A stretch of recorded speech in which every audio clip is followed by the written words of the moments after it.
भाजपा की कमीशनखोरी और चंदा वसूली की वजह से जो महंगाई बढ़ी है, उससे उनकी रसोई सूनी हो गई है।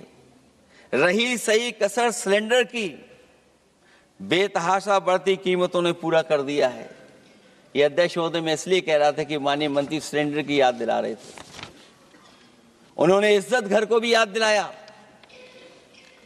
जिसको कभी प्रधानमंत्री जी ने कहा कि ये इज्जत घर होंगे। गांव गोद लिए गए, जाकर के सरकार देखे उन गांव को अनाथ अगर किसी ने छोड़ा है तो भारतीय जनता पार्टी ने छोड़ा है। हर महिला अपने बच्चों को पढ़ाना चाहती है, लेकिन भाजपा की शिक्षा विरोधी सोच तो सरकारी स्कूल तक बंद करवा दे रही है।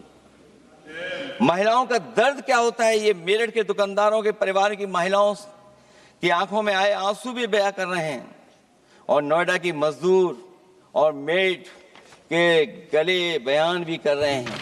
क्योंकि जब हम बहस महिला आरक्षण पे कर रहे हैं तो हमें याद रखना चाहिए कि हमारे बिल्कुल बगल में 40,000 से ज्यादा लोग सड़कों पे मजदूर, महिलाएं सड़कों पर हैं, जहां से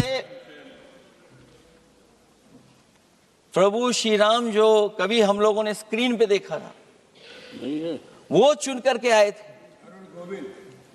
वहां पर महिलाएं धरने पर बैठी हैं, और अगर ये धरने पर इसलिए बैठी हैं क्योंकि उनको न्याय नहीं मिल रहा है, भारतीय जनता पार्टी की सरकार की वजह से उनके घर उजड़ रहे हैं, महिलाएं रो रो करके न्याय मांग रही हैं, तो मैं कहना चाहता हूं अध्यक्ष महोदय सरकार से कि अगर ये बिल इतना ही सही है तो इसे मेरठ नोएडा की पारिवारिक और कामगार महिलाओं के बीच बैठकर घोषित किया जाए कि उनके लिए इसमें क्या क्या होने जा रहा है।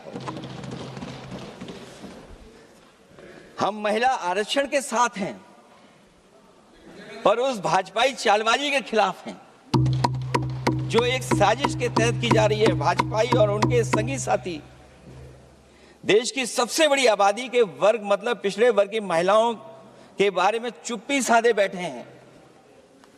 ये बात अध्यक्ष जी समझ में नहीं आ रहा है, क्योंकि जब हम लोग प्रधानमंत्री जी को सुनते थे तो वो ये कहते थे कि हम पिछड़े वर्ग से आते हैं, हम आप जैसे ही हैं, पिछड़े हैं। लेकिन जब आरक्षण की बात हो रही है तो पिछड़ों की संख्या इसमें कितनी है, हमें उम्मीद है कि सरकार इस पर जरूर बात अपनी रखेगी। ये संशोधन के नाम पर जो जल्दीबाजी दिखा रहे हैं, दरअसल उसके पीछे भाजपाइयों की मंशा है कि जनगणना न करनी पड़े, क्योंकि अगर जनगणना करनी पड़ेगी तो जातिवार आंकड़े भी देने पड़ेंगे और जातिवार आरक्षण भी। ये भाजपा का एक बहुत बड़ा षड्यंत्र है जिसमें जनगणना आधारित परसीमन को नकार कर पिछड़ों का अधिकार लूटा जा रहा है। ये लोकतंत्र के खिलाफ खुफिया लोगों की गुप्त योजना है जो अब तक स्वीकार नहीं, जब तक प्रक्रिया के साथ हम लोग स्वीकार कभी नहीं कर सकते जब तक इसका लागू करने का तरीका ठीक ना हो। अगर पिछड़ों की आबादी कम से कम अगर हम गिन लें कि 70%, 80% से ज्यादा है, अध्यक्ष महोदय अगर हम उनको 66% मान लें तो इनकी आबादी कम से कम पिछड़ों की 33% होगी, आधी आबादी की जनसंख्या, जिनके हक की बात तो है ही नहीं इसके अंदर। इसका मतलब यह हुआ कि पिछड़े वर्ग की 33% महिलाएं, उनको हक देना नहीं चाहते ये लोग, हक उनका छीनना चाहते हैं।